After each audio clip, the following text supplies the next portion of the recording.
ಪಸ್ಕಹಬ್ಬವು ಇನ್ನು 6 ದಿವಸ ಮುಂದೆ ಇರಲಾಗಿ ಯೇಸು ಬೇಥಾನ್ಯಕ್ಕೆ ಬಂದನು. ಯೇಸುವು ಸತ್ತವರೊಳಗಿಂದ ಎಬ್ಬಿಸಿದ ಲಾಜರನು ಅಲ್ಲಿದ್ದನು. ಯೇಸುವಿಗೆ ಅಲ್ಲಿ ಔತಣ ಮಾಡಿಸಲು ಮಾರ್ತಳು ನೆರವಾಗಿದ್ದಳು.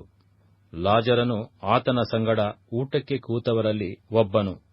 ಆಗ ಮರಿಯಳು ಬಹು ಬೆಲೆಯುಳ್ಳ ಅಚ್ಚ ಜಟಾಮಾಂಸಿ ತೈಲವನ್ನು 1 ಸೇರಷ್ಟು ತಂದು ಯೇಸುವಿನ ಪಾದಕ್ಕೆ ಹಚ್ಚಿ ತನ್ನ ತಲೆ ಕೂದಲಿಂದ ಆತನ ಪಾದಗಳನ್ನು ಒರೆಸಿದಳು. ಆ ತೈಲದ ಪರಿಮಳವು ಮನೆಯಲ್ಲೆಲ್ಲ ತುಂಬಿಕೊಂಡಿತು. ಆದರೆ ಆತನ ಶಿಷ್ಯರಲ್ಲಿ ಒಬ್ಬನು, ಅಂದರೆ ಆತನನ್ನು ಹಿಡುಕೊಡುವುದಕ್ಕಿದ್ದ ಇಸ್ಕರಿಯೋತ ಯೂದನೆಂಬವನು, ಯಾಕೆ ಈ ತೈಲವನ್ನು 300 ಹಣಕ್ಕೆ ಮಾರಿ ಬಡವರಿಗೆ ಕೊಡಲಿಲ್ಲ ಅಂದನು. ಅವನು ಬಡವರಿಗೋಸ್ಕರ ಚಿಂತಿಸಿ ಇದನ್ನು ಹೇಳಲಿಲ್ಲ. ಅವನು ಕಳ್ಳನಾಗಿದ್ದು ತನ್ನ ವಶದಲ್ಲಿದ್ದ ಅವರ ಹಣದ ಚೀಲದಲ್ಲಿ ಹಾಕಿದ್ದು ತಕ್ಕೊಳ್ಳುವವನಾಗಿದ್ದದರಿಂದಲೇ ಹೇಳಿದನು. ಆಗ ಯೇಸು, ಈಕೆಯನ್ನು ಬಿಡು, ನನ್ನನ್ನು ಹೂಣಿಡುವ ದಿವಸಕ್ಕಾಗಿ ಅದನ್ನು ಇಟ್ಟುಕೊಳ್ಳಲಿ. ಬಡವರು ಯಾವಾಗಲೂ ನಿಮ್ಮ ಬಳಿಯಲ್ಲಿ ಇರುತ್ತಾರೆ, ಆದರೆ ನಾನು ಯಾವಾಗಲೂ ನಿಮ್ಮ ಬಳಿಯಲ್ಲಿ ಇರುವುದಿಲ್ಲ ಅಂದನು. ಯಹೂದ್ಯರ ಜನಸಮೂಹವು ಆತನು ಅಲ್ಲಿ ಇದ್ದಾನೆಂದು ತಿಳಿದು ಯೇಸುವನ್ನು ನೋಡುವುದಕ್ಕಾಗಿ ಮಾತ್ರವಲ್ಲದೆ ಆತನು ಸತ್ತವರೊಳಗಿಂದ ಎಬ್ಬಿಸಿದ ಲಾಜರನನ್ನು ಸಹ ನೋಡಬೇಕೆಂಬುದಾಗಿ ಬಂದರು. ಆದರೆ ಮಹಾಯಾಜಕರು ಲಾಜರನನ್ನು ಕೊಲ್ಲಬೇಕೆಂದು ಆಲೋಚಿಸಿದರು. ಯಾಕಂದರೆ ಅವನ ದೆಸೆಯಿಂದ ಯಹೂದ್ಯರಲ್ಲಿ ಅನೇಕರು ಹೋಗಿ ಯೇಸುವನ್ನು ನಂಬುವವರಾದರು. ಯೇಸು ಯೆರೂಸಲೇಮಿನಲ್ಲಿ ಅರಸನಂತೆ ಪ್ರವೇಶ ಮಾಡಿದ್ದು. ಮರುದಿವಸ ಜಾತ್ರೆಗೆ ಬಂದಿದ್ದ ಜನಸಮೂಹವು ಯೇಸು ಯೆರೂಸಲೇಮಿಗೆ ಬರುತ್ತಾನೆಂದು ಕೇಳಿ ಖರ್ಜೂರದ ಗರಿಗಳನ್ನು ತಕ್ಕೊಂಡು ಆತನನ್ನು ಎದುರುಗೊಳ್ಳುವುದಕ್ಕೆ ಹೊರಗೆ ಬಂದು, ಜಯ, ಕರ್ತನ ಹೆಸರಿನಲ್ಲಿ ಬರುವವನಿಗೆ ಆಶೀರ್ವಾದ, ಇಸ್ರಾಯೇಲಿನ ಅರಸನಿಗೆ ಆಶೀರ್ವಾದ ಎಂದು ಆರ್ಭಟಿಸಿದರು. ಮತ್ತು ಯೇಸು ಕತ್ತೆ ಮರಿಯನ್ನು ತರಿಸಿಕೊಂಡು ಅದರ ಮೇಲೆ ಕೂತುಕೊಂಡನು. ಇದರಿಂದ ಚೀಯೋನ್ ನಗರಿಯೇ, ಹೆದರಬೇಡ, ಇಗೋ, ನಿನ್ನ ಅರಸನು ಕತ್ತೆ ಮರಿಯ ಮೇಲೆ ಕೂತುಕೊಂಡು ಬರುತ್ತಾನೆ ಎಂಬ ಶಾಸ್ತ್ರದ ಮಾತು ನೆರವೇರಿತು. ಇದು ಆತನ ಶಿಷ್ಯರಿಗೆ ಮೊದಲು ತಿಳಿದಿರಲಿಲ್ಲ. ಆದರೆ ಯೇಸು ತನ್ನ ಮಹಿಮೆಯ ಪದವಿಗೆ ಬಂದ ಮೇಲೆ ಇದು ಆತನ ವಿಷಯವಾಗಿಯೇ ಬರೆದದೆ ಎಂದೂ ಆತನಿಗೆ ನಾವು ಅದನ್ನೆಲ್ಲ ಮಾಡಿದೆವೆಂದು ಅವರ ನೆನಪಿಗೆ ಬಂತು. ಇದಲ್ಲದೆ ಆತನು ಲಾಜರನನ್ನು ಸಮಾಧಿಯೊಳಗಿಂದ ಕರೆದು ಬದುಕಿಸಿದ ವೇಳೆಯಲ್ಲಿ ಆತನ ಸಂಗಡ ಇದ್ದ ಜನರು ಅದನ್ನು ಸಾರುತ್ತಿದ್ದರು. ಆತನು ಈ ಸೂಚಕ ಕಾರ್ಯವನ್ನು ಮಾಡಿದನೆಂದು ಕೇಳಿದ ಕಾರಣದಿಂದಲೂ ಜನರು ಆತನನ್ನು ಎದುರುಗೊಳ್ಳುವುದಕ್ಕೆ ಹೋಗಿದ್ದರು. ಹೀಗಿರಲಾಗಿ ಫರಿಸಾಯರು, ನಮ್ಮ ಯತ್ನವೇನೂ ಸಾಗಲಿಲ್ಲ ನೋಡಿರಿ, ಲೋಕವೆಲ್ಲ ಅವನ ಹಿಂದೆ ಹೋಯಿತಲ್ಲ ಎಂದು ಒಬ್ಬರಿಗೊಬ್ಬರು ಮಾತಾಡಿಕೊಂಡರು. ಯೇಸು ತಾನು ಸಾಯುವುದರಿಂದ ಎಲ್ಲರನ್ನೂ ತನ್ನ ಕಡೆಗೆ ಎಳಕೊಳ್ಳುವೆನೆಂದು ಹೇಳಿದ್ದು. ಇದಲ್ಲದೆ ದೇವಾರಾಧನೆ ಮಾಡಬೇಕೆಂದು ಜಾತ್ರೆಗೆ ಬಂದವರಲ್ಲಿ ಕೆಲವು ಮಂದಿ ಗ್ರೀಕರಿದ್ದರು.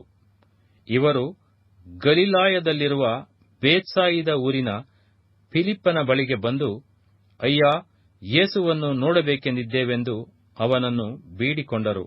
ಫಿಲಿಪ್ಪನು ಬಂದು ಆಂದ್ರೆಯನಿಗೆ ಹೇಳಿದನು. ಆಂದ್ರೆಯನು ಫಿಲಿಪ್ಪನು ಯೇಸುವಿಗೆ ಹೇಳಿದರು. ಆಗ ಯೇಸು ಅವರಿಗೆ ಉತ್ತರ ಕೊಟ್ಟು ಹೇಳಿದ್ದೇನೆಂದರೆ, ಮನುಷ್ಯಕುಮಾರನು ತನ್ನ ಮಹಿಮೆಯ ಪದವಿಯನ್ನು ಹೊಂದುವ ಸಮಯ ಬಂದದೆ. ನಿಮಗೆ ನಿಜ ನಿಜವಾಗಿ ಹೇಳುತ್ತೇನೆ, ಗೋಧಿಯ ಕಾಳು ಭೂಮಿಯಲ್ಲಿ ಬಿದ್ದು ಸಾಯದಿದ್ದರೆ ಒಂದೇಯಾಗಿ ಉಳಿಯುವುದು, ಸತ್ತರೆ ಬಹಳ ಫಲ ಕೊಡುವುದು. ತನ್ನ ಪ್ರಾಣದ ಮೇಲೆ ಮಮತೆಯಿಡುವವನು ಅದನ್ನು ಕಳಕೊಳ್ಳುವನು. ಇಹಲೋಕದಲ್ಲಿ ತನ್ನ ಪ್ರಾಣವನ್ನು ಹಗೆ ಮಾಡುವವನು ನಿತ್ಯ ಜೀವಕ್ಕಾಗಿ ಅದನ್ನು ಕಾಪಾಡಿಕೊಳ್ಳುವನು. ಯಾವನಾದರೂ ನನ್ನ ಸೇವೆಯನ್ನು ಮಾಡುವವನಾದರೆ ನನ್ನ ಹಿಂದೆ ಬರಲಿ, ಮತ್ತು ಎಲ್ಲಿ ನಾನು ಇರುತ್ತೇನೋ ಅಲ್ಲಿ ನನ್ನ ಸೇವಕನು ಸಹ ಇರುವನು. ಯಾವನಾದರೂ ನನ್ನ ಸೇವೆಯನ್ನು ಮಾಡುವವನಾದರೆ ತಂದೆಯು ಅವನಿಗೆ ಬಹುಮಾನ ಮಾಡುವನು. ಈಗ ನನ್ನ ಪ್ರಾಣವು ತತ್ತರಿಸುತ್ತದೆ, ಮತ್ತು ನಾನೇನು ಹೇಳಲಿ? ತಂದೆಯೇ, ಈ ಕಾಲದೊಳಗಿಂದ ನನ್ನನ್ನು ತಪ್ಪಿಸು. ಆದರೆ ಇದಕ್ಕಾಗಿಯೇ ಈ ಕಾಲ ಸೇರಿದೆನು. ತಂದೆಯೇ, ನಿನ್ನ ಹೆಸರನ್ನು ಮಹಿಮೆಪಡಿಸಿಕೋ ಅಂದನು. ಅದಕ್ಕೆ, ಮಹಿಮೆಪಡಿಸಿದ್ದೇನೆ, ತಿರುಗಿ ಮಹಿಮೆಪಡಿಸುವೆನು ಎಂದು ಆಕಾಶವಾಣಿಯಾಯಿತು. ಅಲ್ಲಿ ನಿಂತುಕೊಂಡಿದ್ದ ಜನರು ಅದನ್ನು ಕೇಳಿ ಗುಡುಗಿತು ಅಂದರು. ಇನ್ನು ಕೆಲವರು, ದೇವದೂತನು ಈತನ ಸಂಗಡ ಮಾತಾಡಿದನು ಅಂದರು. ಆದರೆ ಯೇಸು ಅವರಿಗೆ, ಈ ಆಕಾಶವಾಣಿ ನನಗಾಗಿ ಆಗಲಿಲ್ಲ, ನಿಮಗಾಗಿ ಆಯಿತು. ಈಗ ಈ ಲೋಕಕ್ಕೆ ತೀರ್ಪು ಆಗುತ್ತದೆ. ಈಗ ಇಹಲೋಕಾಧಿಪತಿಯು ಹೊರಗೆ ನೂಕಲ್ಪಡುವನು. ಆದರೆ ನಾನು ಭೂಮಿಯಲ್ಲಿಂದ ಮೇಲಕ್ಕೆ ಎತ್ತಲ್ಪಟ್ಟಾಗ ಎಲ್ಲರನ್ನೂ ನನ್ನ ಬಳಿಗೆ ಎಳಕೊಳ್ಳುವೆನು ಎಂದು ಹೇಳಿದನು. ಈ ಮಾತಿನಿಂದ ತಾನು ಇಂಥ ಸಾವು ಸಾಯತಕ್ಕವನೆಂದು ಸೂಚಿಸಿದನು. ಅದಕ್ಕೆ ಆ ಜನರು, ಕ್ರಿಸ್ತನು ಸದಾಕಾಲವೂ ಇರುತ್ತಾನೆಂದು ಧರ್ಮಶಾಸ್ತ್ರದಲ್ಲಿ ಕೇಳಿದ್ದೇವೆ. ಹಾಗಾದರೆ ಮನುಷ್ಯಕುಮಾರನು ಮೇಲಕ್ಕೆ ಎತ್ತಲ್ಪಡಬೇಕೆಂದು ನೀನು ಹೇಳುವುದು ಹೇಗೆ? ಆ ಮನುಷ್ಯಕುಮಾರನು ಯಾರು ಅಂದರು. ಯೇಸು ಅವರಿಗೆ, ಇನ್ನು ಸ್ವಲ್ಪ ಕಾಲವೇ ಬೆಳಕು ನಿಮ್ಮಲ್ಲಿ ಇರುತ್ತದೆ. ಕತ್ತಲೆಯು ನಿಮ್ಮನ್ನು ಮುಸುಕಿಕೊಳ್ಳದಂತೆ ಬೆಳಕು ನಿಮಗೆ ಇರುವಾಗಲೇ ಸಂಚಾರ ಮಾಡಿರಿ. ಕತ್ತಲೆಯಲ್ಲಿ ಸಂಚಾರ ಮಾಡುವವನಿಗೆ ತಾನು ಎಲ್ಲಿ ಹೋಗುತ್ತೇನೆಂದು ತಿಳಿಯದು. ನಿಮಗೆ ಬೆಳಕು ಇರುವಾಗಲೇ ಬೆಳಕನ್ನು ನಂಬಿರಿ. ನಂಬಿದರೆ ನೀವು ಬೆಳಕಿನವರಾಗುವಿರಿ ಎಂದು ಹೇಳಿದನು. ಇದನ್ನು ಯೇಸು ಹೇಳಿದ ಮೇಲೆ ಅವರನ್ನು ಬಿಟ್ಟು ಹೋಗಿ ಅಡಗಿಕೊಂಡನು. ಯೇಸು ಯಹೂದ್ಯರೊಳಗೆ ನಡೆಸಿದ ಕೆಲಸದ ಫಲ. ಆತನು ಅವರ ಮುಂದೆ ಅಷ್ಟು ಸೂಚಕ ಕಾರ್ಯಗಳನ್ನು ಮಾಡಿದರೂ ಅವರು ಆತನನ್ನು ನಂಬಲಿಲ್ಲ. ಇದರಿಂದ ಪ್ರವಾದಿಯಾದ ಯೆಶಾಯನು ನುಡಿದ ಮಾತು ನೆರವೇರಿತು. ಅದೇನೆಂದರೆ, ಕರ್ತನೇ, ನಮ್ಮ ಉಪದೇಶವನ್ನು ಯಾರು ನಂಬಿದರು? ಕರ್ತನ ಬಾಹುವು ಯಾರಿಗೆ ಗೋಚರವಾಯಿತು ಎಂಬುದು. ಅವರು ನಂಬಲಾರದೆ ಹೋದದ್ದಕ್ಕೆ ಯೆಶಾಯನು ಮತ್ತೊಂದು ಮಾತಿನಲ್ಲಿ ಕಾರಣವನ್ನು ಸೂಚಿಸಿದ್ದಾನೆ. ಅದೇನೆಂದರೆ, ಅವರು ಕಣ್ಣಿನಿಂದ ಕಾಣದೆ, ಹೃದಯದಿಂದ ಗ್ರಹಿಸದೆ, ತಿರುಗಿಕೊಳ್ಳದೆ, ತನ್ನಿಂದ ಸ್ವಸ್ಥತೆಯನ್ನು ಹೊಂದದೆ ಇರುವಂತೆ ಆತನು ಅವರ ಕಣ್ಣುಗಳನ್ನು ಕುರುಡು ಮಾಡಿ ಅವರ ಹೃದಯವನ್ನು ಕಠಿಣ ಮಾಡಿದನು ಎಂಬುದೇ. ಯೆಶಾಯನು ಆತನ ಮಹಿಮೆಯನ್ನು ನೋಡಿದ್ದರಿಂದ ಆತನ ವಿಷಯದಲ್ಲಿ ಮಾತಾಡುತ್ತಿರುವಾಗ ಆ ಮಾತನ್ನು ನುಡಿದನು.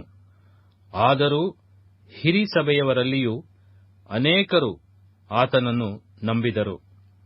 ಆದರೆ ತಮಗೆ ಸಭೆಯಿಂದ ಬಹಿಷ್ಕಾರವಾದೀತೆಂದು ಫರಿಸಾಯರಿಗೆ ಅಂಜಿಕೊಂಡು ಅದನ್ನು ಜನರ ಮುಂದೆ ಹೇಳಲಿಲ್ಲ. ಯಾಕಂದರೆ ದೇವರಿಂದ ಬರುವ ಮಾನಕ್ಕಿಂತ ಮನುಷ್ಯರಿಂದ ಬರುವ ಮಾನವೇ ಅವರಿಗೆ ಇಷ್ಟವಾಗಿತ್ತು. ಯೇಸು ಕೂಗಿ ಹೇಳಿದ ಮಾತು ಏನೆಂದರೆ, ನನ್ನನ್ನು ನಂಬಿದವನು ನನ್ನನ್ನೇ ನಂಬುವವನಲ್ಲ, ನನ್ನನ್ನು ಕಳುಹಿಸಿಕೊಟ್ಟಾತನನ್ನು ನಂಬುವವನಾಗಿದ್ದಾನೆ. ಮತ್ತು ನನ್ನನ್ನು ನೋಡುವವನು ನನ್ನನ್ನು ಕಳುಹಿಸಿಕೊಟ್ಟಾತನನ್ನು ನೋಡುವವನಾಗಿದ್ದಾನೆ.